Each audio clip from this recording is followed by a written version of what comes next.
All right, good morning.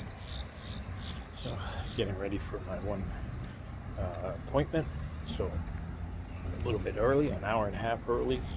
Just dropped my daughter off at work, so I thought I'd start walking around the buildings here. So, hi, I'm sorry. All right, my name is David, and I like to bring you guys on a walk with me. So, today, I'm on my journey of thinning down and getting rid of my plaque in my arteries and visceral fat. Dropping from 242 to right now. I weighed myself this morning. I was 193.8. So, wow. Sorry, new fasting protocol. Just broke my fast. It was about 15 hours because I had my coffee early. They said 16 hours. But this is I'm on a goal to reach 10% body fat by my birthday, which is getting ready to be 9 weeks instead of 10 weeks now in June. So, but that's not like the main goal. The main goal is to get back in shape and, of course, be healthier. Stay out of this pity party that I keep dropping back in LA that I was in for about 5 years after my accident, falling off the roof. So, what I wanted to talk, instead of going over my fitness stuff today, I wanted to talk about some of the other things. And that we have to plan for. Now, when our plan is to slow travel the world, now when you slow travel the world, you stay about a month or so in a country, in a city or so, and you live there. You don't run around and do every tourist thing, but though you can do some sightseeing and everything. But the goal is that you're spending less money. On average, depending on what part of the world, like Southeast Asia, a couple can live very well from $1,500 to on up a month. And that's eating good and having nice accommodations. And then in Europe, you're around the 22 to 2,800 range. But one thing that I always see a lot of them do, and we as Americans suffer from this need, I would say, and I use the word suffer on purpose, because we as Americans, we feel like we need insurance for everything, because that's just how our society is. We need to have insurance legally on a lot of things. You need to have homeowners insurance and renters insurance, but definitely need to have car insurance. And with pricing and everything, if you don't have health insurance, well, that's a whole big political debate that goes back and forth. So a lot of people will think about getting health insurance when they start their slow travel. So when you look at that, but they all have something in common. One side, they say when they're slow traveling, the cost of medical or health insurance, you see a doctor if they feel bad or something, is very inexpensive. And they say they have this health insurance with a super high deductible of $5,000, $7,000, $12,000 deductible. I think that's ridiculous, where they have to pay that first, and then they start getting reimbursed. And they're paying, because of their age, usually these people are in their late 40s, 50s, and so they're paying about $250 a month for this health insurance. So I don't understand that. Of course, I am lucky. I have the VA because I'm a veteran. So it is a little bit different. But, if something happens, I'm not sure if the VA is going to reimburse me. sorry. The VA will reimburse me if I go overseas and need to see a doctor. They might. That's nice. But we are still planning to do 2 different strategies. And so we've already started this one. And this is, so you look at what people say. Their deductible is 5, 7, 12,000. Let's take it on the conservative, let's go on the low range.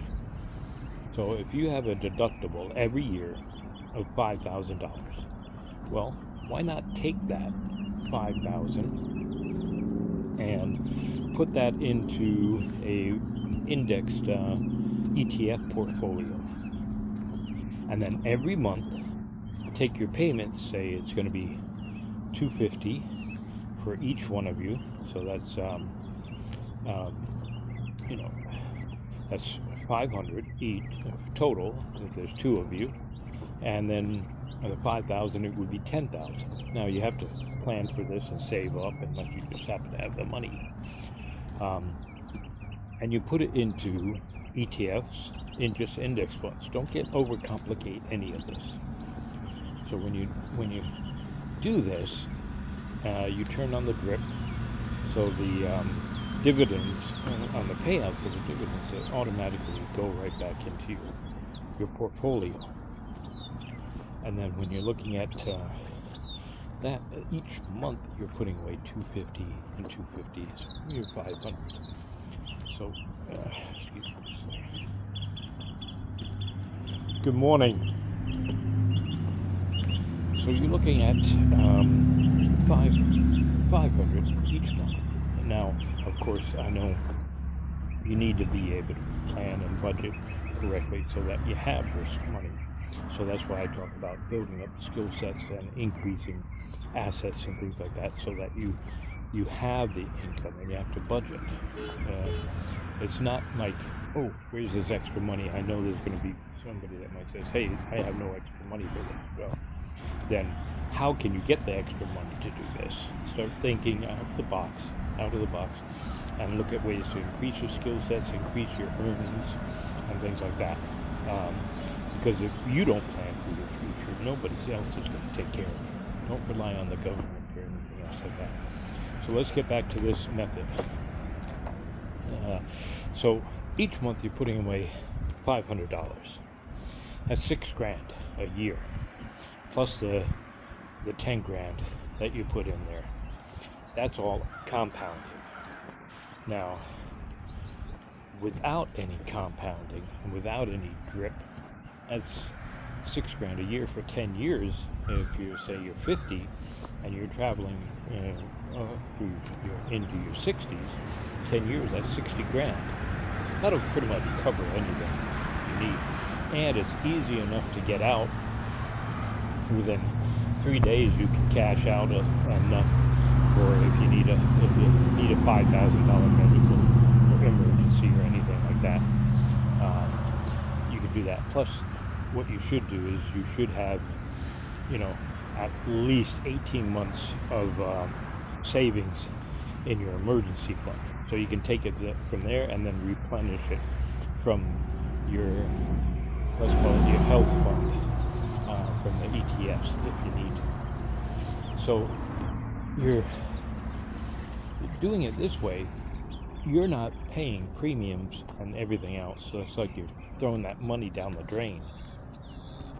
You're actually, putting that towards you and earning money. So this is now another asset that you've created.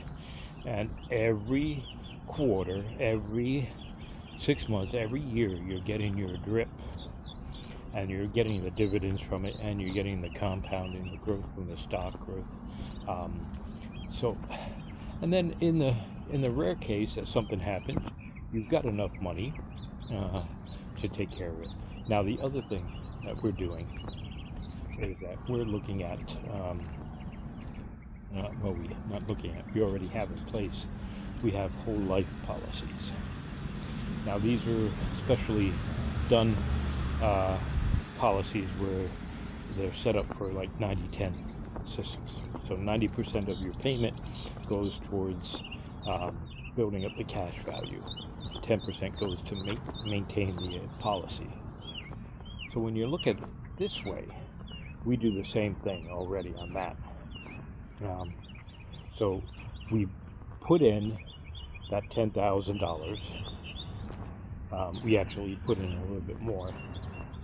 And then the monthly payments for the policy are around the $200 range.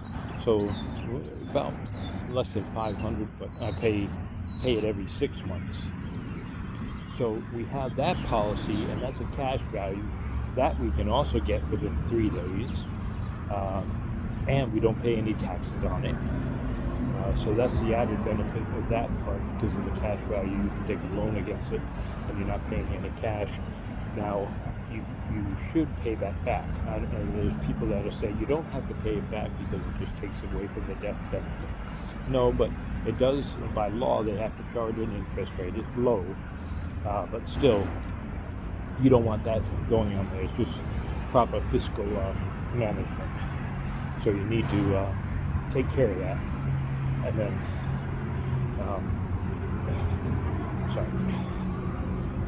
so when you do that way you're covered in case anything happens.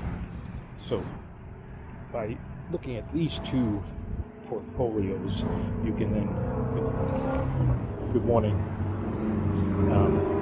these two options, you've got your health and you're building up assets. So why do that? Or why do health insurance, travel health insurance, where the money just is gone every year? I mean, you're paying that, and every year as you get older, it's going up. And there's so many things that you aren't covered or whatever. You don't have to worry about that. Now, I gotta admit, it's taken a bit to try to grasp this concept for me. When I first heard about it, I couldn't believe it, because the American in me is thinking, I need to have insurance. I need to be protected, especially for my health. And Dave, you're not in the best of shape. I'm a walking stick figure. I don't know. My analogies are kind of like crappy today. I used to be pretty good, but anyway. So that's just my thought for the day, that as I'm walking around here talking about some of my short-term goals, my long-term goals, and things like that, and wanted to share that with you. I'd like to get your thoughts on it. And I know not everybody watching is in the States, so they might not have the same access to this, plus the funding and everything. So, like I said in some of my other videos, we are saving we're blessed where we can save between 30 and 40% of our income to go towards these things. So I thank you for that, listening and bearing with me. I want to wish you a blessed day. God bless. Have a great time.